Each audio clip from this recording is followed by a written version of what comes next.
So recently I have sort of become interested again in mechanical computers.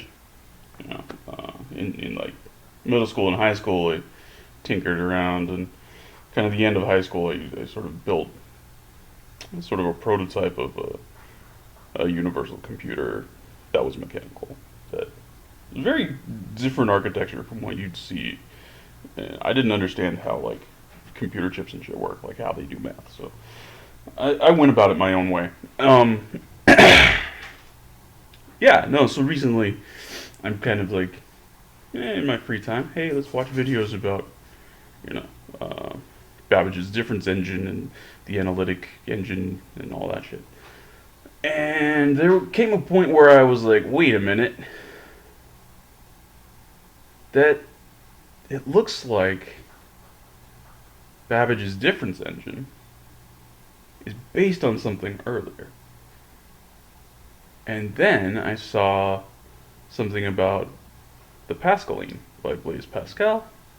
I was like, oh, basically the same mechanism. And it's 200 years older. So now I'm thinking, okay, so like all of this, like the kind of like the steampunk premise is, at least one lineage of it, is sort of based on the idea that, like, well, what if, like, computers happened in the Victorian era? And, they kind of did. They, they kind of did.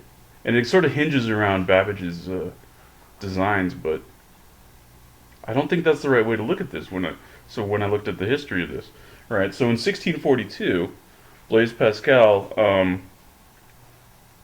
invents the Pascaline, which is basically just a calculator. It can do, you know, addition and subtraction, and it's mechanical, and it works very similarly to a part of the uh, Babbage's machine. And he invented it in 1642, and he actually started like giving them to people, selling them or something. I'm not sure.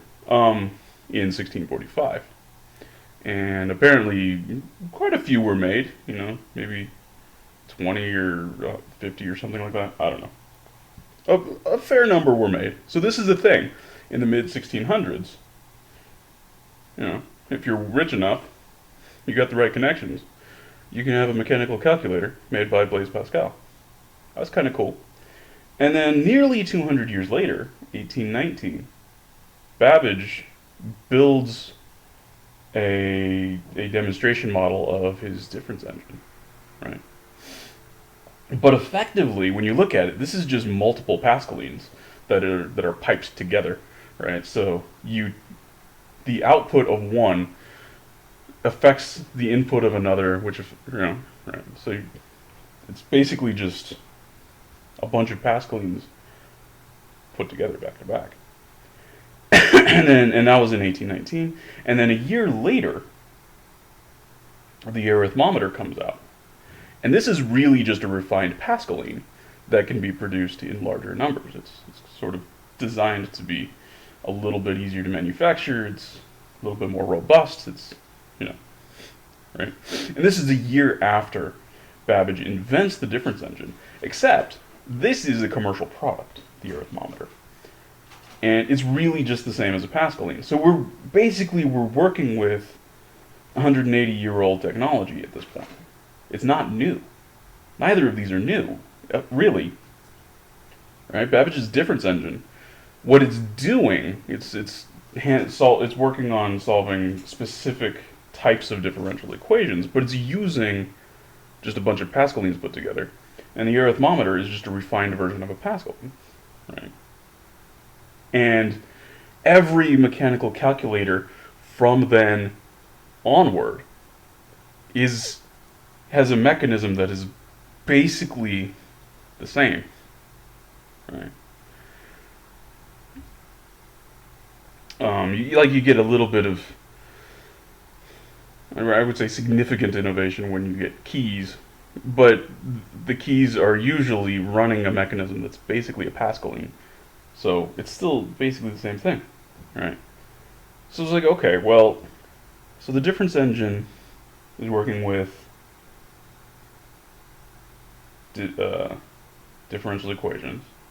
So that's a little bit different than just arithmetic, right? So what if we look at mechanical calculators, computers that do things other than that, or other than just arithmetic, right? So it came up with that planimeter was invented in 1814 by Johann Martin Hermann. And what that does is it measures the area of any shape. So if you understand how calculus works, you can use that. You can use that to take integrals, and other things. You can do more than that. It's slightly more powerful than just that, but you can use it to take integrals. So you can now do calculus with a mechanical mechanism. And this is 1814. This is before the difference engine that Babbage made, and before the arithmometer, right? So this is actually something that's a little more interesting, right? Because we can now mechanically do some calculus before with a much simpler mechanism before the difference engine is even invented. But as far as I could find, the first one was actually built in 1854. So, but it was actually built, and it was actually built in the Victorian era. So, interesting. And then another one, the opussometer. This measures the length of any curve. And this was patented by Edward Russell Morris in 1873. So this can have some, it's doing something a little bit different than just arithmetic. And then a little bit later than that, we get the mechanical integrator. So this is like a ball and disc thing that basically, like, you use it to measure a curve, and it'll output the area of the curve. So this can do integration, and it can integrate any curve. You don't have to have a function for it. So it is basically doing the same work as the Babbage's difference engine, but it does it better, and it does it much more simply. And this was invented apparently in 1876, or it was publicly described in 1876. He probably invented it slightly earlier. That was James Thomson. And this actually became really, really, really important. So like naval gun targeting and shit like that in World War II used these. So in a sense, this is the Victorian era version that should be coming through of Babbage's difference engine. It's better. It's simpler to build. And it was designed in the Victorian era. And it's being used in World War II for like instantaneous calculations that you couldn't do by hand. And you can't even do you can't even really do it that quickly with an electronic computer, because just the way that it works, it's doing it instantly, just as by virtue of what the mechanism is, the physical mechanism. By the time you input the curve into an electronic computer, this machine has already solved the problem for you. Right? So, yeah. And then you have a little bit later than that, sort of based on it, harmonic analyzers, which do Fourier transforms, Fourier analysis on any curve. And that was in the 1886 to 1890s. There was some work done on that. And those saw a little bit of use. Yeah. So, I kind of find it weird that this whole notion of, like, this obsession over Babbage's machines was like, ooh, we could have had Victorian computers that were really, really powerful. We did. We actually had Victorian computers that were more powerful than Babbage's difference engine in the Victorian era, and kind of demonstrates that the 30s and 40s was legitimately sort of a steampunk era. Like, what was happening there? You're using Victorian computer inventions very, very usefully, very, very effectively. Um,